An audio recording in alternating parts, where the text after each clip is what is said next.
Haleluya. Puji Tuhan. Tuhan Yesus baik bagi kita semua. Bapak Ibu Saudara, kita masuk ke bulan 6 tanggal 7 minggu pertama di bulan ini. Biarlah kebaikan Tuhan selalu kita nikmati di tengah-tengah pergumulan dan tantangan hidup.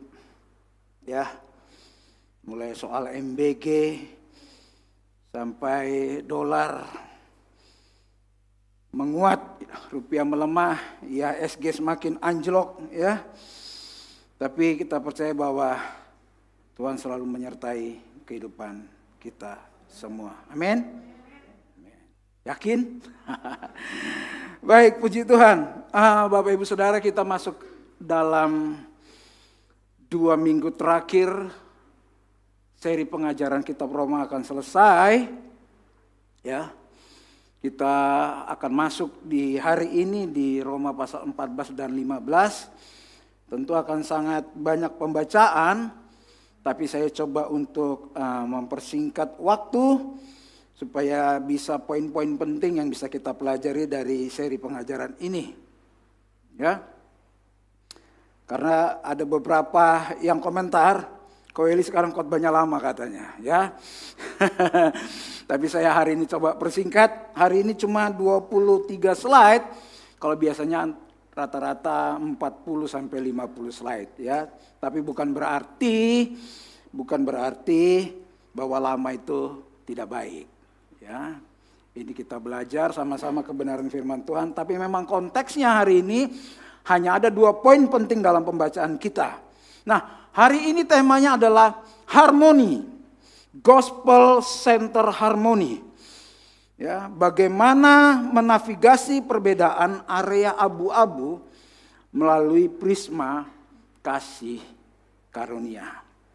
Kalau kita bicara harmoni, Bapak Ibu Saudara, seperti tadi kita pujian penyembahan, kita melatih yang namanya harmoni. Ya. Ada waktunya musiknya lebih slow, ada musiknya lebih kencang, nyanyinya diperkuat, itu supaya harmoni, supaya indah. Ya. Nah, saya coba mengutip pengertian harmoni dalam keberagaman. Harmoni itu berasal dari bahasa Yunani yang tepatnya kata harmonia.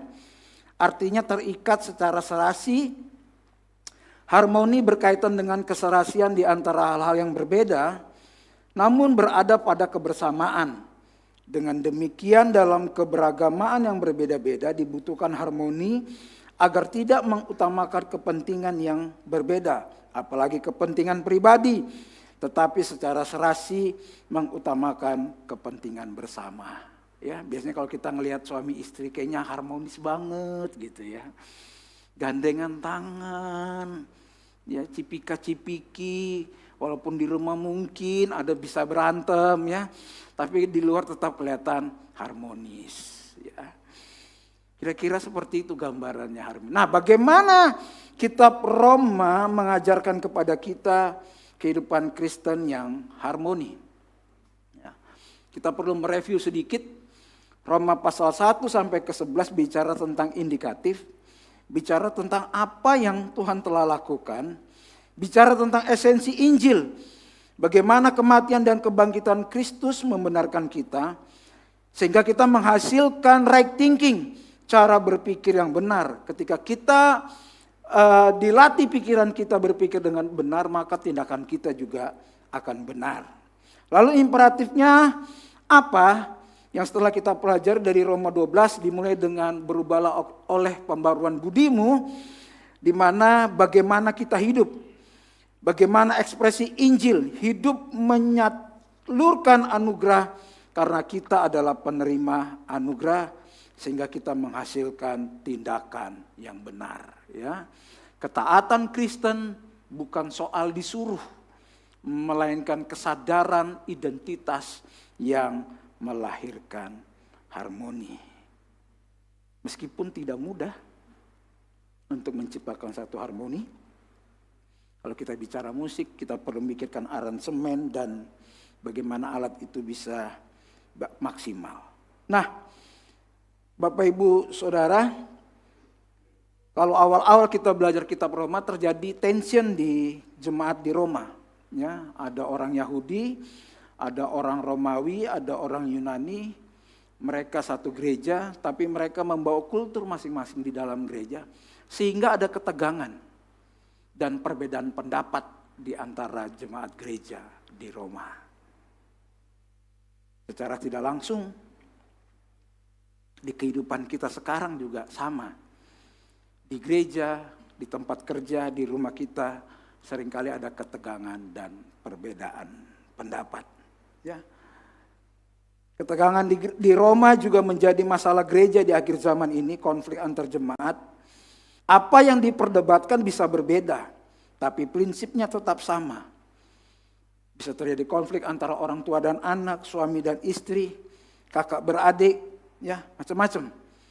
Kita semua tidak bisa lepas yang dari namanya ketegangan dan perbedaan pendapat. Sampai hari ini saya harus jujur, sama istri seringkali berbeda pendapat dalam beberapa hal, apalagi dalam hal mendidik anak. Ya, punya pandangan dan preferensi. Kenapa? Karena kita dilahirkan dari kultur yang berbeda, dari suku yang berbeda, ras yang berbeda, sehingga perlu banyak gesekan yang terjadi sehingga bisa menjadi lebih harmonis ke depannya. Ya. Jadi kekristenan bukan bicara menghindari ketegangan, bukan bicara menghindari perbedaan pendapat. Ya. Itu baik-baik saja. Tapi mari kita belajar pada hari ini apa yang Roma pasal 14 katakan. Kita baca dulu di Roma 14 ayat 1. Terimalah orang yang lemah imannya tanpa mempercakapkan pendapatnya. Bahasa Inggrisnya disputable matter. Ya, disputable matter. Ya. Di Roma itu sangat banyak penghakiman. Suasana yang tegang dan banyak penolakan. Ya, wajarlah baru-baru Yesus naik, Roh Kudus turun, lalu Injil menyebar sampai ke Roma, karena memang saat itu Israel dijajah oleh Roma, ya bangsa Roma yang sekarang kalau Bapak Ibu perhatikan ada namanya Vatikan, ya gereja-gereja Roma, gereja di Roma yang besar, kalau kita bisa bilang adalah Katolik Roma yang sekarang berkembang di sana, ya. Jadi antar suku mereka berantem, ya. Nah, tapi disputable matter ini mereka ini membicarakan hal-hal yang sebenarnya non esensi dalam Alkitab. Ya. Jadi mereka berteksi tegang hal-hal yang tidak terlalu penting sebenarnya yang dibahas di dalam kekristenan. Misalkan soal baju, soal warna baju, soal mungkin cara makan. Makanannya apa yang harus dimakan, ya. Atau kalau kita bawa ke kondisi sekarang, bagaimana misalkan hamba Tuhan harus pakai jas, harus pakai dasi, harus pakai baju putih, celana hitam, ya, atau putih-putih gitu ya. Sehingga kalau kita tidak memakai seperti itu kita dianggap misalkan sesat, padahal itu tidak esensi dalam kehidupan kita. Nah, di Roma pasal 14 ayat 1 ini ada istilah dialogismoi dalam bahasa Yunani. Apa itu dialogismoi? Hal-hal yang dapat diperdebatkan. Disputable matters, area abu-abu atau masalah keyakinan personal yang tidak dilarang maupun diperintahkan secara eksplisit di dalam Alkitab. Jadi Alkitab tidak menjelaskan secara rinci apa yang harus kita lakukan dan tidak lakukan. Kalau kita bicara kita mencuri, tentu itu dilarang Alkitab. Ya. Kalau ada bapak-bapak yang mau istrinya 2, tentu nggak bisa. Ya, harus 1 firman Tuhan bilang, nggak boleh 2. Atau istri yang ingin punya pacar lagi, ya nggak boleh. Itu jelas Alkitab melarang. Ya. Gak boleh berzina, iya itu Alkitab jelas melarang. Nah, tapi yang terjadi di jemaat Roma ini adalah hal-hal yang tidak dicatat secara eksplisit dalam Alkitab. Ya, ada 2 hal yang akan kita pelajari dalam masalah ini adalah soal makanan dan soal hari Sabat. Ya, jemaat saling menghakimi atas dua hal non esensi ini. Jadi sibuk soal makanan dan sibuk soal hari Sabat. Nah, seorang teolog dari gereja Baptis, namanya Michael Bird, dia bilang begini. Yang pertama, hal-hal yang paling esensi dalam keselamatan kekristenan adalah soal ketuhanan Tuhan Yesus Kristus. Keselamatan karena anugerah oleh iman, itu gak bisa digeser. Gak bisa, itu esensi penting untuk kita semua orang Kristen. Bahwa kita hidup di dalam kehidupan kekristenan kita berdasarkan Yesus Kristus Allah Tritunggal. Allah Bapa, Yesus Kristus dan Roh Kudus. Dan kita diselamatkan oleh anugerah. Karena anugerah oleh iman itu gak bisa ditoleransi. Kalau ada pengajaran lain, kita bisa langsung dengan tegas untuk menolak. Gitu ya. Yang kedua adalah hal-hal yang penting untuk iman dan berjemaat meskipun itu bukan hal yang esensi untuk keselamatan. Misalkan keabsahan Alkitab, pengertian tentang teologi, covenant, tentang keselamatan, tentang gender, moralitas, pemuritan, dan eksiologi.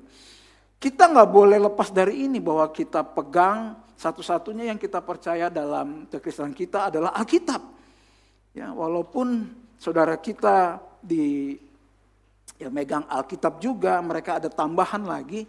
Itu sebabnya sampai hari ini terjadi perdebatan. Kalau Bapak Ibu perhatikan di dunia apologetik sekarang, kita sedang kekristenan antara Katolik dan Protestan sedang berperang tentang cara menyembah. Sebulan ini saling menyerang antar hamba Tuhan, bahkan bikin debat. Saya setuju debatnya. Saya setuju karena kita dari kalangan Protestan, kita setuju kita tidak menyembah patung. Ya, mereka dikatakan menyembah patung, tapi mereka tidak mengakui bahwa mereka sedang menyembah patung. Ya, itu hal yang esensi. Kita sebagai orang Pentakosta menolak menyembah patung. Ya. Menolak dengan jelas, kita nggak menyembah patung, mau siapapun patungnya, nggak ada patung-patungan. Gitu. Ya, itu jelas. Nah itu esensi. Kalau kita berdebat di soal itu, kita harus tegas, kita nggak nyembah patung. Ya walaupun kita ada belajar di tempat ini berhala bukan soal kita nyembah patung, tapi ada beberapa hal berhala yang lain yang mungkin kita sembah. Nah ada hal-hal yang sifatnya non esensial, yang bisa diperdebatkan karena preferensi, ya, hal-hal yang selera pendapat, ya, contoh soal makanan misalkan, ada yang nggak suka makan daging, di tempat kita itu ada yang nggak bisa makan babi kecap gitu, ya, tapi makan bakso babi bisa misalkan kayak gitu, ya, atau ada yang nggak suka ikan rebus gitu ya, saya sangat sulit makan ikan rebus. Karena istri saya suka masak ikan rebus, saya nggak bisa makan, Bapak Ibu Saudara. Ya ini selera. Dan Alkitab tidak mencatat harus makan ikan rebus, ya, nggak boleh makan ikan goreng gitu ya, nggak mencatat gitu ya. Ada yang suka babi dipanggang, ada yang nggak suka direbus, macam-macam lah. Itu selera. Ada juga kita bisa berpendapat mungkin, ya. Pendapat soal apapun dalam kehidupan ini, misalkan soal investasi, kita mau investasi emas, kita mau investasi apapun, Alkitab tidak pernah mengajarkan secara eksplisit. Nah masalahnya sekarang gereja sibuk memperdebatkan hal yang tidak penting itu. Ya, misalkan soal baju misalkan, kalau perempuan nggak boleh celana panjang misalkan, kita terus berdebat di situ, padahal itu hal yang tidak perlu diperdebatkan. Karena apa? Karena itu hal non esensi. Tuhan ingin hidup kita dipimpin oleh hikmat Roh Kudus yang sesuai dengan prinsip firman Tuhan dan kebenaran Injil. Ya. Seringkali kita dalam berjemaat, dalam berkeluarga, dalam berteman, kita kadang-kadang sibuk memperdebatkan hal yang non esensi. Nah bagaimana Alkitab mengajarkan kepada kita ketika kita sedang menghadapi hal-hal yang seperti ini. Ya, isu pertama, Roma 14 ayat 2. Yang seorang yakin bahwa ia boleh makan segala jenis makanan, tetapi orang yang lemah imannya hanya makan sayur-sayuran saja. Itu isu pertama.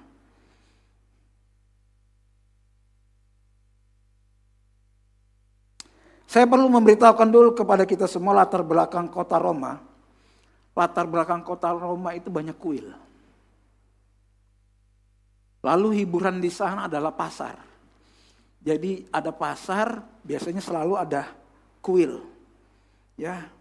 Dan kebanyakan waktu itu mereka nyembah patung berhala. Waktu itu mereka nyembah patung Dewi Artemis. Ya. Jadi kalau ada kekristenan bicara tentang penyembahan patung, awalnya mulai dari sini. Bagaimana caranya Dewi Artemis diganti dengan patung si bunda itu, supaya kelihatan rohani. Ya, mereka menyembah Dewi Artemis waktu itu. Dan pasar kebanyakan berada di alun-alun yang banyak kuil. Semua kuil itu, setiap orang yang datang ke kuil wajib membawa korban. Wajib mereka untuk memberi makan dewa-dewa mereka. Ada yang bawa sayur, ada yang bawa daging, jadi sesajen. Ya, jadi sesajen. Nah masalahnya kan patungnya nggak makan. Ya, jadi orang-orang Roma itu datang ke kuil, mereka menyembah patung Dewi Artemis, mereka bawa sayur sama daging, buah-buahan mereka bawa. Tapi kan patungnya nggak makan. Nah supaya makanannya ini nggak basi, makanannya dijual di pasar. Makanya kalau Bapak Ibu perhatikan di perjanjian baru, Yesus ada di pasar. Kenapa? Karena di situ memang tempatnya orang berbisnis. Jadi makanan yang di dalam kuil tadi dibawa untuk dijual. Ya, untuk dijual. Dijual untuk kaum miskin. Nah, orang Yahudi yang percaya Yesus, ada dua golongan pada saat waktu itu. Ada yang golongan makan daging, sama ada golongan yang makan sayur. Ya, jadi kalau orang yang makan daging, kita harus makan aja dagingnya. Tapi ada yang gak mau, sehingga menjadi vegetarian. Kira-kira kurang lebih begini Bapak Ibu Saudara, kita ibadah di tempat ini, di bawah ada basar jualan makanan. Ada pilihan lah kira-kira. Ya, yang satu milih daging, yang satu milih sayur. Jadi soal selera. Lalu apa yang terjadi? Yang daging menghakimi orang yang vegetarian. Yang makan daging bilang gini, ngapain sih lu susah-susah gak mau makan daging? Lu makan vegetarian kayak kambing aja. Yang orang vegetarian kembali juga menghina orang yang makan daging. Di situ terus terjadi konflik. Ya. Soal makanan. Soal apa yang terlihat. Soal apa yang tidak penting yang dibahas di kitab Roma. Pada saat itu. Nah, isu yang kedua adalah Roma 14 ayat 5. Yang seorang menganggap hari yang satu lebih penting pada hari yang lain. Tetapi yang lain menganggap semua hari sama saja. Hendaklah setiap orang benar-benar yakin dalam hatinya sendiri. Orang Yahudi juga ada yang masih percaya kita ibadah tuh harus hari Sabat. Gak boleh hari lain. Sedangkan orang Yunani, orang Romawi, karena mereka juga belajar pada saat waktu itu udah ibadah hari Minggu. Karena Yesus bangkit hari Minggu. Kita sudah belajar itu di malam Pantekosta. Ya. Berdebat lagi di situ, gereja berdebat ibadah harus hari Sabtu, ibadah harus Minggu, terus berdebat di situ. Jadi menganggap hari yang satu lebih penting dari hari yang lain, gitu ya. Itu yang terjadi di sana. Lalu orang-orang Yahudi ingin merayakan hari raya mereka di dalam gereja sampai hari ini, gitu. Nah, Apa jawaban Rasul Paulus tentang semuanya itu? Apalagi soal hari. Roma 14 ayat 14. Aku tahu dan yakin dalam Tuhan Yesus bahwa tidak ada sesuatu yang najis dari dirinya sendiri. Hanya bagi orang yang beranggapan bahwa sesuatu adalah najis, bagi orang itulah sesuatu yang najis. Jadi artinya sesuatu yang najis itu bukan datangnya dari luar. Apa yang kita makan, apa yang kita pakai. Jadi kalau ibadah harus hari Sabtu, yang sekarang kita tahu hari Sabat itu hari Sabtu. Lalu kita menghakimi orang yang beribadah hari Minggu. Akhirnya kita ribut-ribut terus di situ. Ya. Nah, Kolose 2 ayat 16-17. Karena itu janganlah kamu biarkan orang menghukum kamu mengenai makanan dan minuman. Atau mengenai hari raya, bulan baru, ataupun hari Sabat. Semuanya itu hanyalah bayangan dari apa yang harus datang. Sedang wujudnya ialah Kristus. Jadi kita gak usah sibuk orang mau ibadah. Terserah mau dia mau ibadah hari apa. Tapi kita orang Kristen pada umumnya hari Minggu. Ya, kalau Bapak Ibu Saudara mau ibadah hari Senin, ya silakan. Carilah gereja yang buka hari Senin. Kalaupun hari Senin gak ada gereja buka, kalau Bapak Ibu mau datang ibadah di sini, silakan datang mau berdoa. Ya, tidak ada masalah gitu mau beribadah hari apa. Nah, pertanyaannya begini. Terus konflik mereka itu untuk aku ini apa pentingnya, pastor? Hubungannya apa sama kehidupanku berantem soal makanan tadi, soal hari Sabat tadi? Keuntungannya buat saya apa?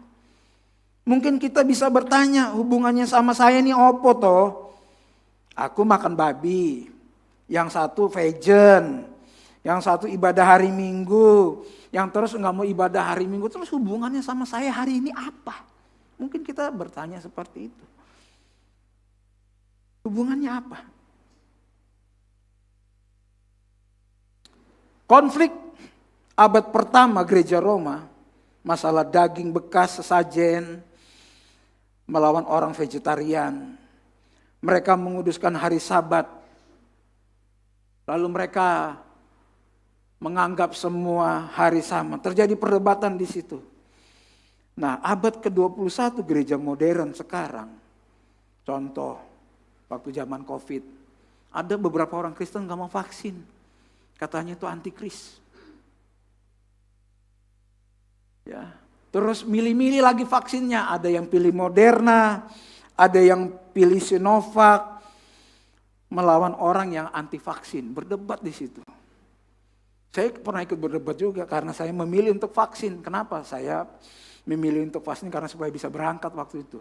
Kalau nggak ada sertifikat vaksin, kita nggak bisa berangkat. Berdebat di situ, vaksin itu antikris. Nanti kamu kalau vaksin kamu jadi antikris nggak masuk surga. Terjadi perdebatan seperti itu. Lalu soal kalau kita sekarang ke gereja, soal dress code. Kita harus gereja harus sopan, rapi. Saya sepakat Bapak Ibu Saudara, kita harus sopan dan rapi. Tapi kan ada beberapa jeans yang modelnya robek-robek. Gitu. Nggak masalah. Situ. Ya. Tapi jangan sampai kita merasa lebih casual menghakimi orang yang lebih rapi. Atau sebaliknya orang yang rapi menghakimi orang yang casual gitu ya. Tapi di Hock kita sedang membangun, kita lebih santai dan rileks dalam berpakaian. Tidak ada penghakiman, asal selama sopan dan pantas, kecuali datang ke gereja nggak pakai baju, itu lain cerita. Lalu gaya worship. Ada beberapa orang ke tempat kita agak terganggu dengan gaya worship kita. Lampu dimatikan, ya. Musiknya kadang-kadang keras banget gitu.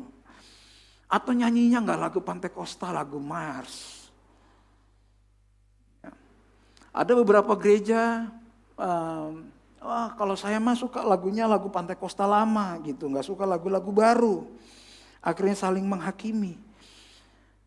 Bukankah ini menjadi seringkali perdebatan antar umat Tuhan, antar gereja? soal gaya berpakaian kita, dikritisi, akhirnya kita saling menghakimi.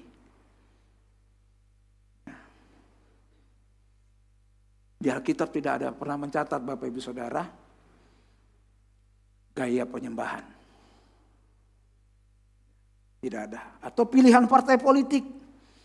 Saya ingat dulu waktu masih SD, SMP, kita dulu saya ingat hamba-hamba Tuhan pengerja di Balikpapan bilang kita harus milih Golkar karena Golkar adalah pilihan pemerintah katanya. Ya, hal-hal yang seperti itu yang kita perdebatkan terus menerus.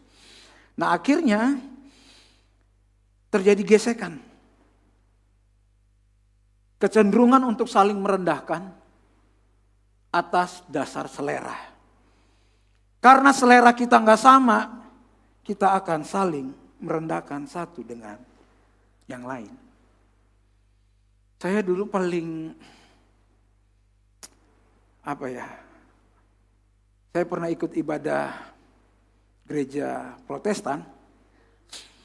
Wah, ini gereja apa ini kayak gini? Gitu. Ya, lalu saya pernah ngajak teman saya yang orang gereja Protestan ikut ke gereja GPD ibadah. Ini ibadah macam apa? Selalu berdebat di situ. Nah, Bapak Ibu Saudara, perlu Bapak Ibu Saudara ketahui, hari ini gereja kita itu berpusat kepada Injil. Kita bicara tentang Injil Kristus. Memang ada beberapa hal yang sangat mendasar, berbeda dengan gereja pada umumnya. Ya, saya harus akui itu. Tapi pada saat yang sama, ketika kita tahu bahwa kita sekarang hidup lebih bebas, artinya kita hidup tidak di dalam hukum Taurat lagi, kita hidup dalam kasih karunia Tuhan, bagaimana kita melihat orang-orang yang masih hidup di dalam hukum Taurat? Apakah kita merendahkan atau kita terbeban untuk menolong mereka? Apakah kita merendahkan mereka atau kita terbeban untuk menolong mereka?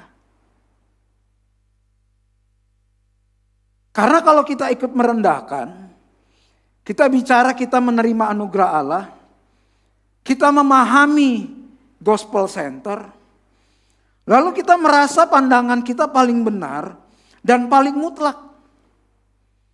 Lalu kita mulai menghakimi dan merendahkan iman saudara kita yang lemah karena berbeda preferensi.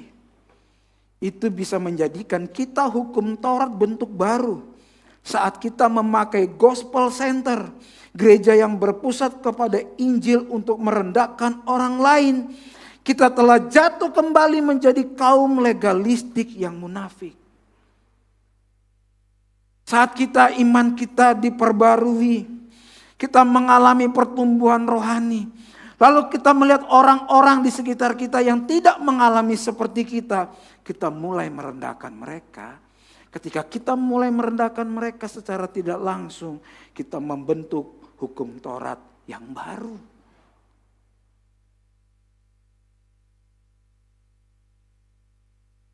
Ya. Roma 14 ayat 15. Sebab jika engkau menyakiti hati saudaramu oleh karena sesuatu yang engkau makan, maka engkau tidak hidup lagi menurut tuntutan kasih. Janganlah engkau membinasakan saudaramu oleh karena makananmu. Apa yang kelihatan? Karena Kristus telah mati juga untuk dia. Sebab itu marilah kita mengejar apa yang mendatangkan damai sejahtera, yang berguna untuk saling membangun. Baiklah engkau jangan makan daging atau minum anggur, atau sesuatu yang menjadi batu sandungan untuk saudaramu. Ya, Alkitab tidak melarang kita minum wine, Bapak Ibu Saudara. Boleh minum wine, tapi jangan mabuk. Ya. Nanti orang yang tidak minum wine menghakimi orang yang minum wine. Padahal nggak mabuk, Alkitab nggak mencatat. Bagi yang berpenyakit asam urat, ya mohon maaf tidak bisa minum alkohol. Karena pasti nggak bisa jalan. Ya kan Pastor Morten? Pasti. Ya, bagi yang suka minum wine, ya yang penting jangan sampai mabuk. Alkitab nggak bercatat dan kita nggak perlu berdebat di situ. Ya, jadi kita punya belajar menciptakan begini, jangan menghakimi ekspresi iman orang lain. Saya pernah melayani di satu gereja yang gereja Pantekosta, tapi kakunya bukan main Bapak Ibu Saudara. Jadi di gereja itu kalau kita mau angkat tangan harus tergantung WL-nya. Kalau WL-nya angkat tangan baru kita angkat tangan semua. Serius ini, saya beberapa tahun main bass di situ. Kalau WL-nya nggak angkat tangan, terus kita angkat tangan sendiri, kita dilihat aneh. Jadi kalau WL-nya angkat tangan baru kita angkat tangan semua. Dan angkat tangannya sama, tangan kanan semua. Modelnya sama. Kalau WL-nya angkat tangannya 2 tangan, semua ikut. Ada yang gereja begitu, sampai hari ini masih eksis. Saya paling ngolok-ngolok teman saya, karena saya juga main bass di situ waktu itu. Ini kamu kayak stop kereta api aja gitu. Dan kita mulai merasa kalau kita lebih kuat, kita bisa menghina yang lebih lemah. Si lemah juga merasa bahwa karena dia lemah, dia punya hak untuk membalas. Ya. Percayalah bahwa Roh Kudus yang sama juga sedang bekerja memproses iman saudara. Ya. So makanya kalau gaya ibadah, gaya lagu, udah kita nggak usah saling menghakimi. Selama lagunya konteksnya memuliakan nama Tuhan. Bukan membesarkan nama kita. Nah itu yang terjadi. Lalu kita belajar bagaimana memiliki keyakinan personal berlandaskan ucapan syukur. Segala sesuatu yang kita lakukan kita untuk Tuhan dan mengucap syukur. Ya. Kalau kita tidak melakukannya, juga kita melakukannya untuk Tuhan dan juga ada ucapan syukur. Dalam area non esensial tindakan apapun sah di mata Tuhan asalkan didorong oleh keyakinan hati dan rasa syukur kepadanya, bukan untuk menghakimi orang lain. Saya enggak tahu kalau mungkin zamannya Tante Heni atau apa, dulu kalau cewek-cewek itu nggak boleh berkotek. Nggak boleh kuku panjang, nggak boleh semi rambut. Kalau ke gereja roknya harus panjang. Harus celana kain, nggak boleh celana jeans. Bahkan ada beberapa hamba Tuhan nggak boleh botak, mohon maaf. Karena katanya kalau botak itu memberontak sama Tuhan katanya. Serius ini Pak, ada itu yang ketawa-tawa itu pernah dapat informasi seperti itu. Itu mungkin kalau sengaja dibotak Pak. Jadi akhirnya kita sibuk, coba lihat bajunya itu, coba lihat ini, coba lihat itu. Kita sibuk di situ. Padahal itu hal yang non esensi.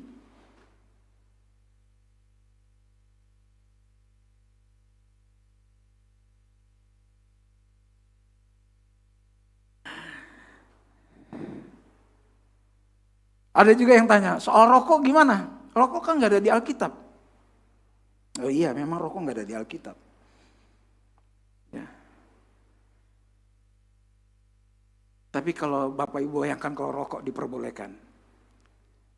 Saya sama Pastor Morton, habis khotbah kita ngerokokan Pastor.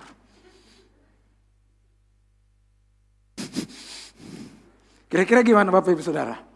Habis khotbah penyembahan, saya Pastor Morton, di depan salaman sama Bapak Ibu sambil ngerokokan. Ini bukan soal boleh dan tidak boleh. Ini soal apa? Soal etis sebagai seorang hamba Tuhan misalkan. Karena saya menemukan gereja-gereja, gembalanya habis khotbah, keluar, ngerokok. Jebal-jebul.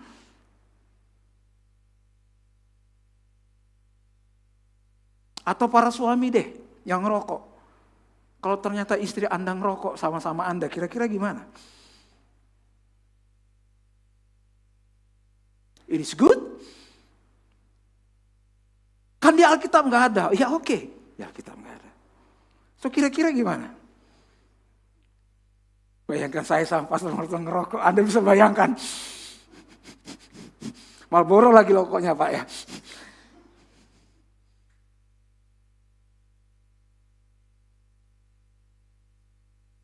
Nggak sopan.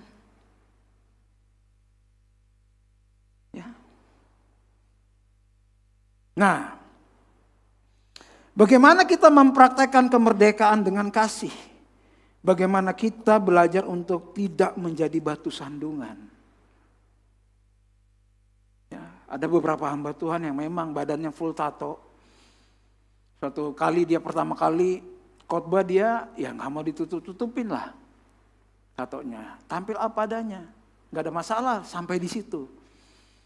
Sampai ada jemaatnya anak sekolah minggu ngeliat dia khotbah. Lalu dia bilang sama mamanya, Mami, aku mau kayak om itu, nanti kalau besar aku bisa khotbah dengan bertato. Nah hamba Tuhan itu waktu diceritakan sama mamanya, dia langsung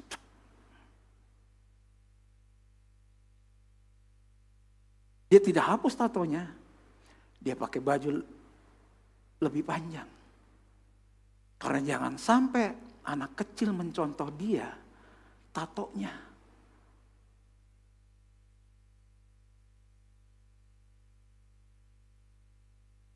Kita semua akan dilihat oleh generasi berikutnya apa yang kita lakukan.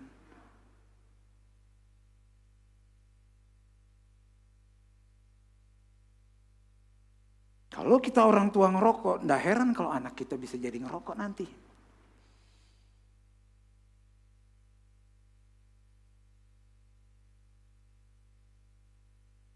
Itu sebabnya ketika kita belajar untuk tidak menjadi batu sandungan, apakah hal ini termasuk area abu-abu? Atau jika iya, apakah saya memiliki kebebasan dan keyakinan hati untuk melakukannya? Jika iya, apakah tindakan saya ini akan menyakiti, menjerumuskan, atau menjadi batu sandungan bagi saudara yang imannya lebih lemah? Kalau kira-kira saya dan Pastor Morton, Bapak Ibu Saudara, kita memutuskan karena di Alkitab tidak diajarkan, tidak diperbolehkan, tidak ada aturan yang soal rokok. Kami memutuskan untuk merokok. Kira-kira apa yang terjadi pada generasi berikutnya?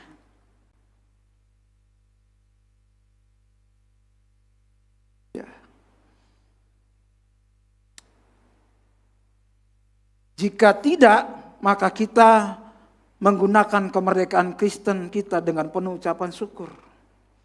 Jika iya, marilah kita belajar tahan diri demi kasih.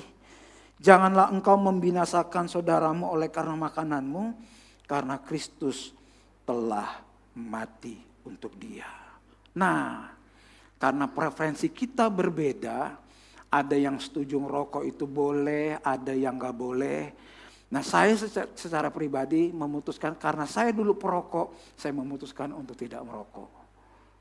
Lalu bagaimana caranya menegur orang yang merokok? Nah kan begitu. Bagaimana caranya ngasih tahu orang yang suka minum minuman keras sampai mabuk? Seringkali kita berantem. Nah ada satu gambar setelah ini, tolong ditampilkan. Seringkali kita memakai nada dari kebenaran yang adalah kasih itu, kita memakai kebisingan. Noise, bising, ya. Kebenaran dikurangi oleh kasih, terjadi kebisingan. Waduh, saya waktu menyiapkan ini saya belajar lagi, aduh, yang suka marah-marah. Ini, kebenaran disampaikan tanpa kasih akan menjadi kebisingan. Sekalipun argumen teologi kita 100% benar, jika disampaikan dengan sikap yang merendahkan, itu hanyalah gong yang berkumandang dan canang yang bergemerincing. 1 Korintus 13 ayat 1. Saya mau kasih contoh, saya bisa pinjam stick drum. Tolong dinyalakan drumnya. Sudah? Tolong drumnya. Ini contoh. Kalau kita menasihati orang terdekat kita, anak kita, suami kita. Kalau kita menyampaikan kebenaran. Saya waktu tulis ini, saya karena berapa hari ini sering marah sama anak saya yang cowok yang paling besar. Ya. Ya. Kan kita sama-sama orang berdosa, men. Ya, sudah nyala ini? Sudah. Kalau kita menasihati orang, kita tahu dia salah, kita menasihati tanpa kasih. Itu seperti gini, kita nasihati dia. Kamu mana ini? Oh, volume. Kanan. Master. Mana? Oh. Kedengaran situ ya. Jadi kalau kita nasihati tanpa kasih, makanya kamu jangan ngerokok lagi. Makanya kalau makan tuh yang sehat. Kedengaran? Kedengaran tapi bising. Saya merenungkan. Aduh, saya bising dulunya itu. Kamu makanya jangan kayak gitu kan aku sudah bilang. Kamu gak ngerti perasaan aku.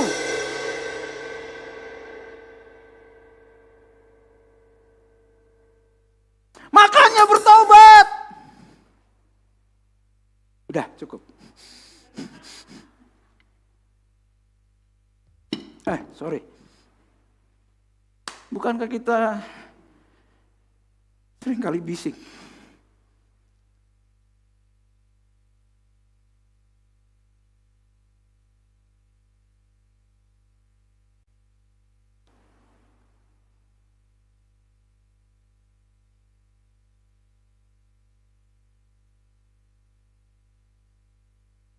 Baru saya menyadari ternyata itu tidak menolong.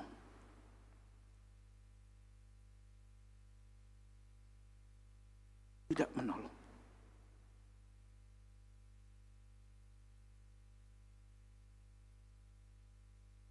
Siapa yang kau gumuli hari-hari ini yang mungkin gak berubah? Mungkin cara kita menyampaikannya keliru.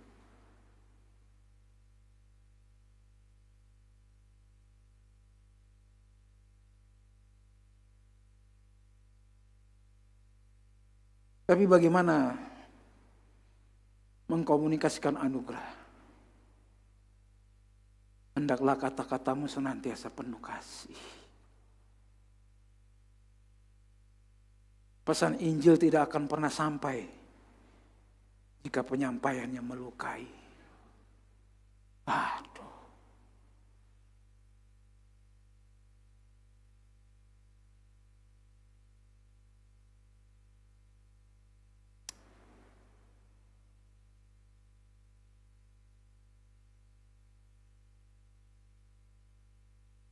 Kenapa? Karena saya dulu pendosa yang sama.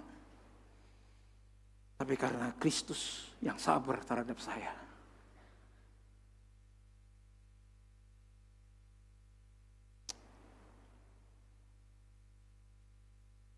Kita perlu melihat lensa yang memandang melalui salib. Kata-kata cercaan mereka yang mencerca engkau telah mengenai aku.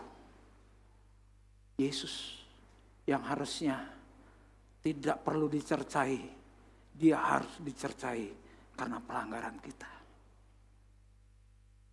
Mengapa kita yang merasa imannya kuat wajib bersabar dan menanggung kelemahan mereka yang tidak kuat? Karena Kristus telah menanggung segala hinaan dan dakwaan yang seharusnya jatuh ke atas kita. Jika Kristus rela mengosongkan dirinya demi menyelamatkan kita, pantaskah kita memaksakan hak bebas kita hingga menjerumuskan saudara kita? Pada saat kita menyampaikan anugerah, tapi malah melukai, membuat mereka semakin terjerumus. Semakin terjerumus. walaupun tidak mudah, kita perlu kalibrasi ulang hati kita. Kita harus jujur, kita cenderung suka marah. Kita ingin menunjukkan kebenaran yang kita punya. Karena kita merasa kita didukung oleh Alkitab mungkin. Tapi ketika kita menyampaikannya, justru malah melukai. Kita menjerumuskan orang itu.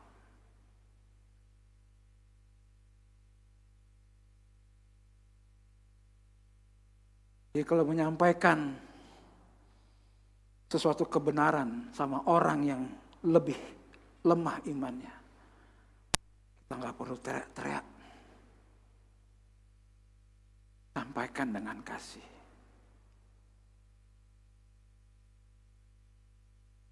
Sebabnya saya pikir, saya berapa kali sama istri diskusi, kita agak keras sama anak. Kok kenapa anak ini gak berubah-berubah? Ternyata bising. Mereka menangkapnya bising. Noise, ribut. Mereka gak ngerti apa yang mereka dengar. Karena bising.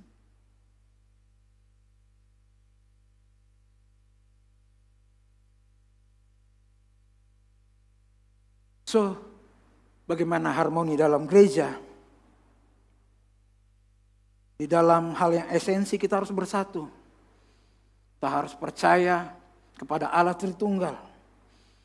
Pada Alkitab, sola scriptura, sola gratia, sola fide kita harus percaya. Itu adalah kesatuan yang mutlak. Dalam hal yang non esensi, kita bicara seperti orang yang mengalami kemerdekaan. Lalu kita mempunyai sifat yang toleransi. Bukan berarti toleransi terhadap dosanya. Tidak. Kita ikut-ikutan berdosa. Bukan.